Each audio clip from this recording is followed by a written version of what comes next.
Movie start होती है तो हमें अपोकलिप्टिक टाइम दिखाया जाता है, यानी जब आज से हजारों साल पहले इंसानों जैसे नजर आने वाले मॉन्स्टर्स जिन्हें टाइटन्स कहा गया है, उन्होंने पूरी दुनिया को डिस्ट्रॉय कर दिया था और उनसे डर कर इंसानों को अपनी जान बचाने के लिए अपनी ही बनाई गई दीवारों के पीछे सरवाइव करना पड़ रहा है। और वो लोग दीवार के पीछे इस उम्मीद पर जिंदगी गुजार रहे थे कि अगर वो टाइटन्स वापस आ गए तो ये दीवार उनको सेव करेगी। लेकिन अब 100 सालों से ज्यादा गुजर चुके थे और लोग टाइटन्स को भूलने लगे थे और अब टाइटन्स की हिस्ट्री सिर्फ किताबों में लिखी गई कहानियों तक रह गई थी, जो बच्चों को डराने के लिए इस्तेमाल की जाती है। दीवार के पीछे रहने वाले लोग चाहकर भी उस दीवार को पार करके बाहर नहीं जा सकते थे, क्योंकि गवर्नमेंट ने टाइटन्स के डर से दीवार के पास जाना भी डिसअलाउ किया हुआ था। और इस तरह से लोग बुरे लाइफ यानी मुश्किल में भी जिंदगी गुजारने पर राजी हो गए। दीवार के अंदर की दुनिया को 3 हिस्सों में डिवाइड किया हुआ था। एरिया नंबर 3 फार्मर्स और वर्कर्स का था, जो खेतों में काम करके सरवाइव करते थे।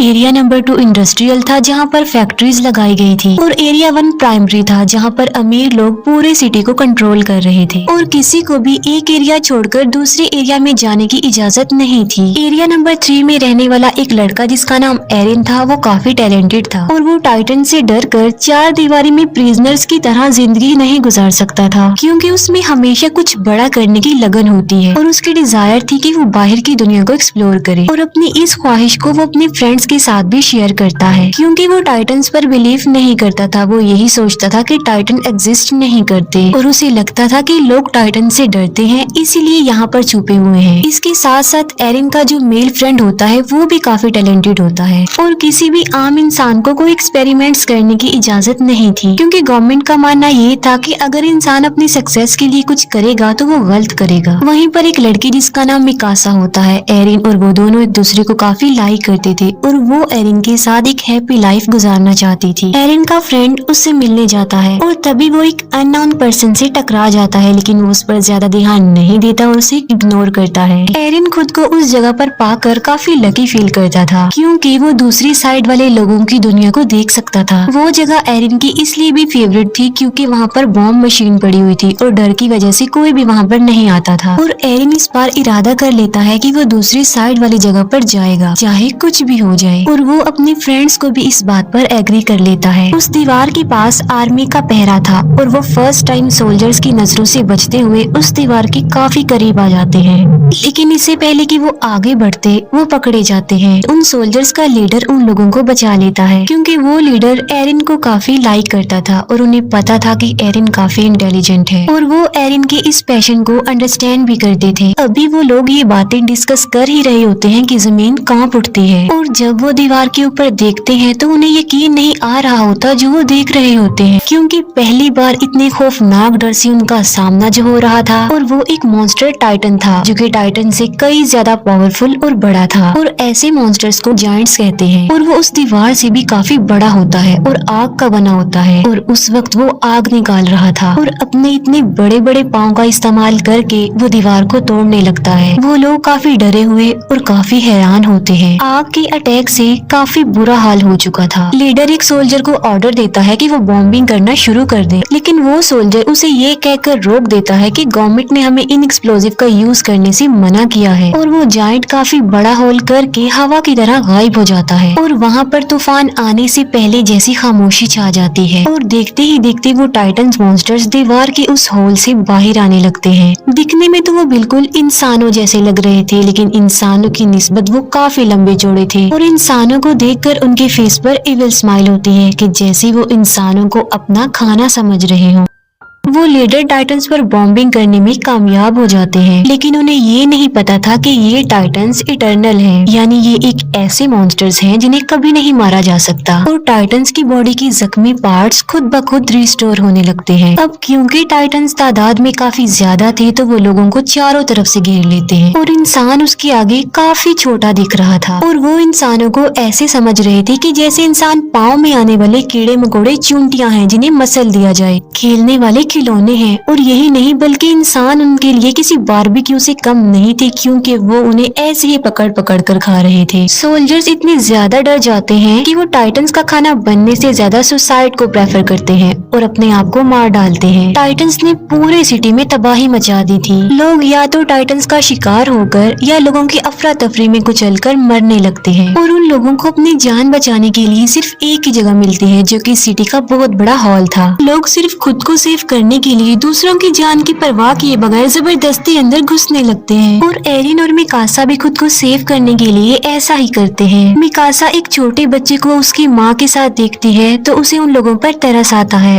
और वो उस बच्चे को सेव करने की वजह से बाहर ही रह जाती है और एरिन लोगों की भीड़ में घसीटते हुए हॉल के अंदर चला जाता है और हॉल का दरवाजा बंद कर दिया जाता है। एरिन उस हॉल के डोर को खोलने की कोशिश करता है, लेकिन लोग उसे ऐसा करने से मना कर देते हैं। मिकासा ने उस छोटे बच्चे को पकड़ा होता है और एक टाइटन मिकासा की तरफ ही आ रहा होता है। एरिन जो कि मजबूर होता है और कुछ भी नहीं कर पाता और टाइटन मिकासा और उस बच्चे दोनों को निगल जाता है और अचानक से वहाँ पर खामोशी छा जाती है। एरिन किसी तरह जबरदस्ती करके उस हॉल से बाहर आ जाता है और वो देखता है कि जिस हॉल में सर्वाइवर्स छुपे हुए हैं, टाइटन्स उस हॉल के चारों तरफ से घेरे हुए खड़े हुए हैं और टाइटन्स उस हॉल की छत को तोड़कर लोगों को खाने लगते हैं और तेजी से लोगों का खून बहने लगता है जैसे खून की नदी बह गई हो। हालात से तंग एरिन सिटी की तरफ आगे बढ़ जाता है। इसके बाद हम 2 साल बाद के टाइम को देखते हैं, जहां हमें एरिया 2 यानी इंडस्ट्रियल एरिया दिखाया जाता है। ये लोग सेफ थे क्योंकि मजबूत दीवार की वजह से जायंट के हमले से बच गए और जो लोग पिछले हमले के सर्वाइवर्स थे वो भी यहाँ आकर बस गए, क्योंकि एरिया 3 यानी लेबर्स एरिया में अभी भी टाइटन्स थे। अब क्योंकि उस एरिया में आने से लोगों की आबादी बढ़ गई थी तो खाने पीने की किल्लत पड़ जाती है, लोग भूख की वजह से मरने लगते हैं। अब एरिया 3 के बाकी सर्वाइवर्स के पास बचने का सिर्फ एक ही रास्ता था और वो था अपने एरिया को टाइटन से बचाने का, यानी टाइटन्स का मुकाबला करके वो अपने एरिया को बचा सकते हैं। टाइटन से लड़ने के लिए सोल्जर्स की एक टीम तैयार की जाती है जिनको 2 साल की सख्त ट्रेनिंग दी जाती है। अब इसमें एरिन और उसका फ्रेंड भी पार्टिसिपेट करते हैं क्योंकि मिकासा की मौत का बदला लेना चाहते थे वो लोग। एरिन को मिकासा की डेथ पर गिल्ट था कि उसने मिकासा को नहीं बचाया। उन लोगों को एक कमांडर लीड कर रहा था जिसका नाम कुबाल था। कमांडर कुबाल प्लान बनाता है कि वो अपने मिशन के लिए रात के अंधेरे में निकलेंगे। उनका मिशन ये था कि वो एरिया 3 के बड़े होल जहाँ से वो टाइटन्स आए थे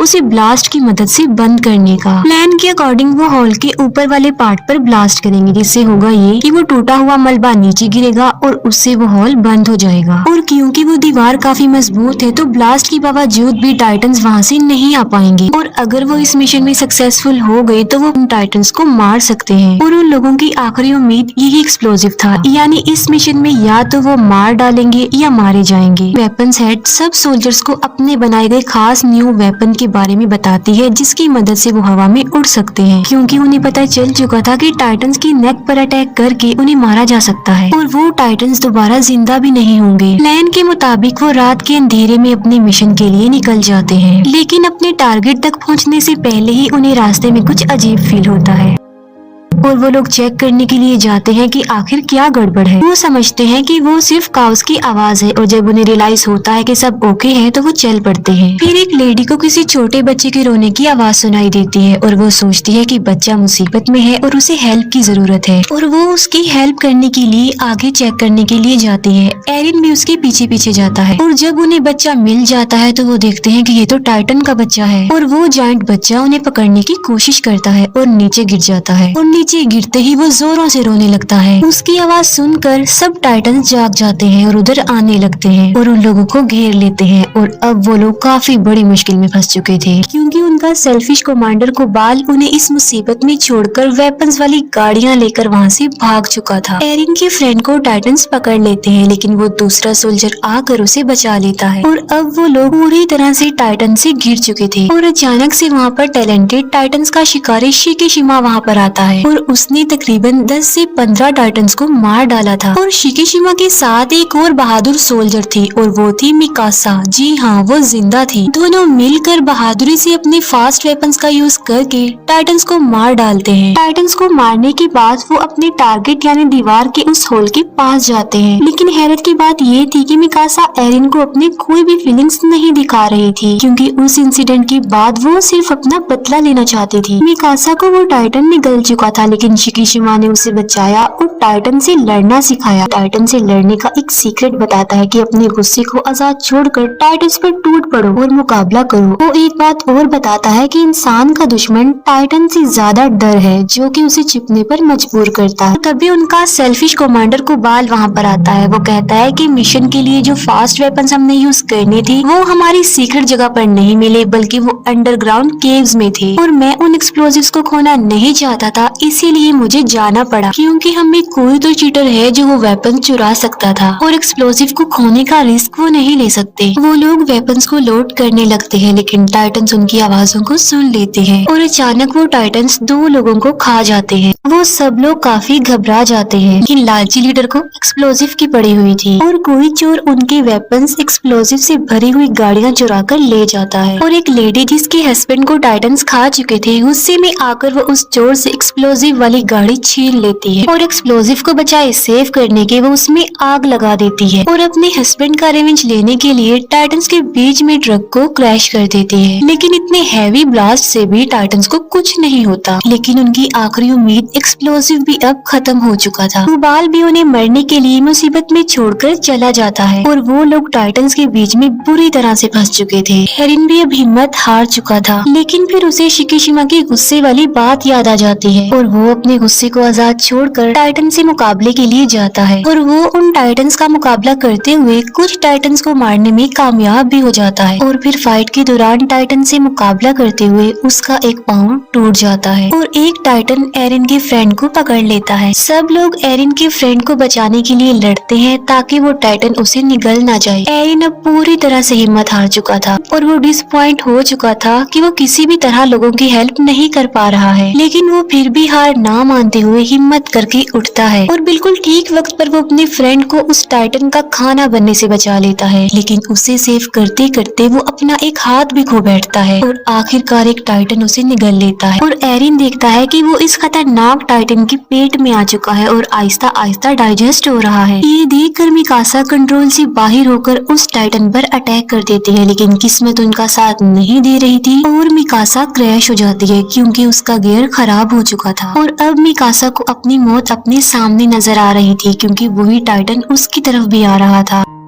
लेकिन अचानक से टाइटन को अपने पेट में कुछ अजीब सा फील होता है और एक काफी बड़ा मॉन्स्टर उस टाइटन के मुंह को चीरते हुए बाहर आ जाता है और एक एक्सप्लोजन से काफी बड़ा जायंट पैदा होता है और ये जायंट बाकी टाइटन्स को मारता जा रहा था। फिर ध्यान से देखने पर उन लोगों को पता चलता है कि ये कोई और नहीं बल्कि ये तो एरिन है और फिर वो बाकी जायंट्स की तरह कमजोर होकर मरने लगता है। और तभी वो कमांडर जो एरिन के टैलेंट को समझता था वो एक बात कहता है जो किसी को भी समझ में नहीं आती। वो कहता है कि इसकी नेक का पीछे वाला हिस्सा काट दो। अब किसी को उसकी बात समझ में तो नहीं आती, लेकिन फिर भी मिकासा ऐसा ही करती है और वहाँ से एरिन निकलता है। और हैरानी वाली बात तो ये है कि उसका टूटा हुआ हाथ और पाँव अब रीजनरेट हो चुके थे। ये देखकर सब लोग काफी हैरान रह जाते हैं और किसी अननोन रीजन की वजह से शिकीशिमा स्माइल करता है जैसे वो पहले से ही जानता था कि ऐसा होने वाला है। इसके बाद हमें एरिन के पास्ट का एक सीन दिखाया जाता है जहाँ पर एरिन के फादर जो कि साइंटिस्ट थे, एरिन में किसी वजह से कोई वैक्सीन इंजेक्ट करते हैं जिसमें वो कमांडर भी उनके साथ थे। एरिन की मदर उन लोगों को ऐसा करने से मना करती है, जिसके जवाब में वो कहते हैं कि इस वैक्सीन की वजह से एरिन बड़े होकर लोगों की जिंदगी बचाने में एक बड़ा रोल अदा करेगा। इतनी ही देर में कुछ गवर्नमेंट ऑफिसर्स उनके दरवाजे पर नॉक करते हैं और एरिन के फादर एरिन और उस कमांडर को एक रूम में छुपा देते हैं। उन गवर्नमेंट ऑफिसर्स में कुबाल भी शामिल था और उन लोगों को पता चलता है कि एरिन के फादर किसी खुफिया एक्सपेरिमेंट्स पर काम कर रहे हैं और आम लोगों को तो किसी इन्वेंशन एक्सपेरिमेंट्स की इजाजत नहीं थी। और पनिशमेंट के तौर पर वो ऑफिसर्स एरिन के पेरेंट्स को अरेस्ट करके ले जाते हैं और साथ ही उनकी एक्सपेरिमेंट्स को भी जला दिया जाता है। और यही वजह थी कि वो कमांडर एरिन को इतना लाइक करते थे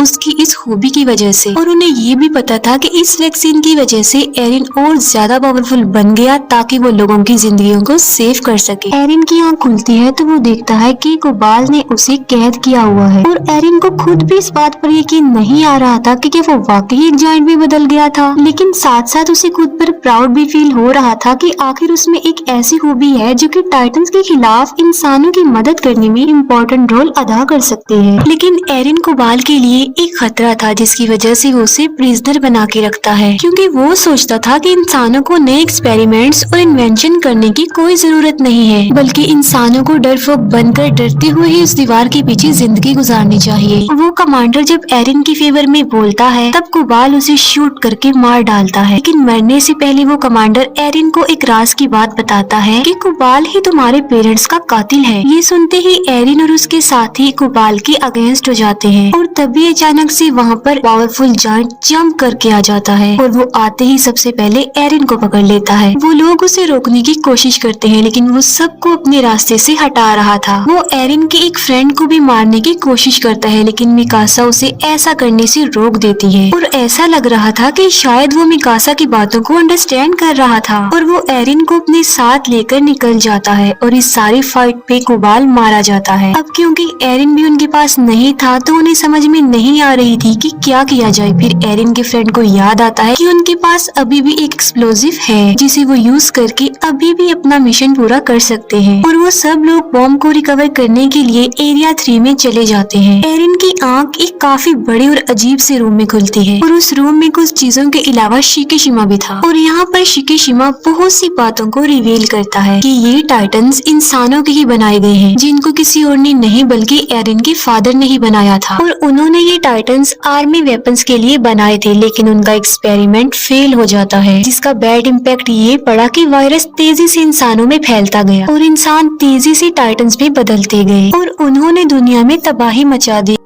ये सिलसिला ऐसे ही चलता रहेगा, कभी नहीं रुकेगा। और मुसीबत की बात ये है कि ये टाइटन्स बगैर कुछ खाए पिए भी जिंदा रह सकते हैं, यानी ये कभी भी मरने वाले नहीं हैं। और इन्हें मारने का सोल्यूशन सिर्फ और सिर्फ एरिन के फादर के पास था, जो उनके साथ ही मर गया। और अगर गवर्नमेंट उन्हें इन एक्सपेरिमेंट से ना रोकती तो शायद आज टाइटन्स को मारने का कोई तो हल होता। और एरिन के फादर ने अपने बेटे को ही चूज किया, जिसके अंदर उस वैक्सीन को इंजेक्ट किया ताकि वो लोगों की हेल्प कर सके और टाइटन्स के अगेंस्ट लड़ सके। और एरिन कभी भी नहीं मर सकता और जब चाहे वो जायंट में बदल सकता है। शिकिशिमा ये भी बताता है कि ये वही है जो गवर्नमेंट के अगेंस्ट है और उसके साथ ही नहीं वेपन्स चुराने की कोशिश की थी। एरिन शिकिशिमा की बातों से इम्प्रेस होकर उसकी हेल्प करने के लिए रेडी हो जाता है। एरिन के पार्टनर्स किसी तरह टाइटन से बचकर बॉम्ब के पास जाते हैं और बॉम्ब को ट्रक पर लोड करने के बाद वो दीवार की तरफ बढ़ते हैं, लेकिन रास्ते में ही शिकिशिमा उन्हें रोक लेता है। उसका प्लान ये था कि वो इस बॉम्ब की मदद से एरिया 2 पर अटैक करके उसे डिस्ट्रॉय कर देगा और दीवार गिर जाने की वजह से लोगों को ना चाहते हुए भी टाइटन से लड़ना पड़ेगा। और जब वो टाइटन्स को मारने में कामयाब हो जाएंगे